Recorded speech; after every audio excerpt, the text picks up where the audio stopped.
Christopher Brown. I'm an artist. I work in a variety of mediums. I'm interested in materials that once were considered of value and then they're now seen as detritus. They actively are costly to remove. Some of the pieces in my studio now are from the Capitol Promenade, and I think there's a certain amount of poetics that conflate with using materials that are antiquated, but they also reflect their contemporary moment.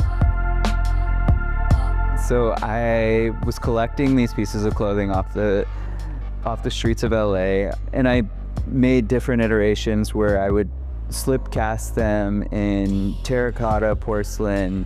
Those were more like grandiose, larger scale installations, but I was like, these should really go to a dinner table. So I made these vessels that could be placed and collected on dinner tables. And the vessels are welded in a way that emulates keloid scarring. So the vessels are these containers that don't allow you to ignore the history that built this country. And that's also coming from like this binary, which I guess this is why I'm really interested in binaries, because I'm mixed race. So I'm half black, half white, and like I'm always interested in that tension.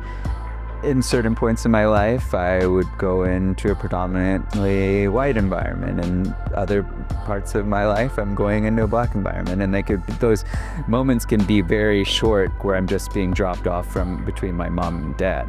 But seeing the duality of life and also the similarities. To me, art is a place where conversations are started.